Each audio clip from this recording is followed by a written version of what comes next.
Skullcrushers were a movement that I took to pretty early on. You know, I worked out for a couple years in my basement, you know, with really just a barbell and some dumbbells and a bench.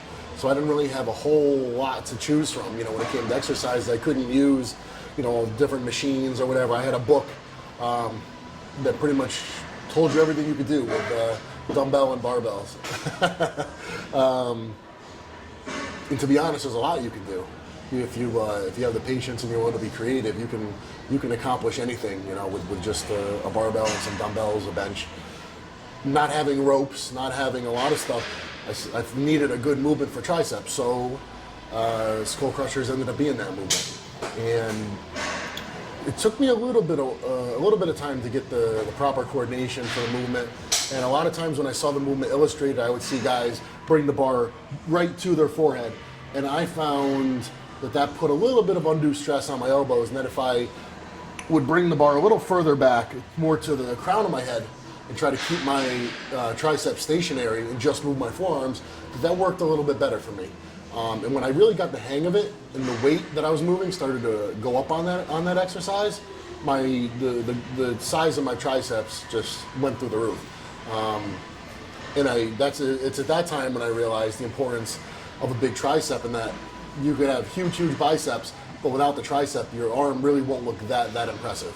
So, in my estimation, Skullcrushers is right up. I mean, if not the best tricep movement, it's one of the best. And this, of course, is speaking from my experience. So it may be different for everyone else, but I rate it, you know, super high. Skullcrushers, just like most other compound movements, if you try to do them with perfect strictness and form, you're likely not going to get everything out of them that you can. I certainly don't advocate sloppy form or dangerous form, but with a movement like Skullcrushers, if you try to keep your triceps, your elbows completely locked in narrow, you're not going to really be able to move the barbell that well. So with a slight flare in your elbows, you're going to have a better motion. And you're going to be able to use a bit more weight. Because at the end of the day, like with any other compound movement, what you get out of it a lot of times is contingent upon the amount of weight you're able to move in that movement.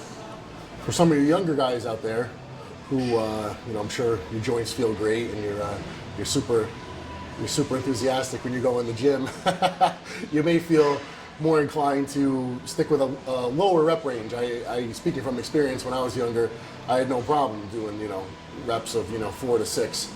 As time went on, I started to get little aches and pains. Using weight that would make me fail at 4 to 6 reps was a little heavy, and probably not the safest thing for me to do on certain movements. On certain movements, I can still push like that. On others, take into account that for me personally, arms are a very strong point. The potential risk and the potential benefit don't really match up. So for me, I have no problem sticking with a rep range of maybe at least 8 to 10 reps, but could be as high as, you know, 15 or 16. But as with anything else, if you feel good and you can push that weight and you could use decent form and not hurt yourself, hey, knock yourself out. But even then, I probably wouldn't do anything under 6. And with, you know, it being triceps and it being the nature of the movement, even 4 I think is a little too low. If it were some type of pressing movement, I would say okay, at the very least, you could do something around, you know, 4 reps. But for this, I would say keep it at least at 6.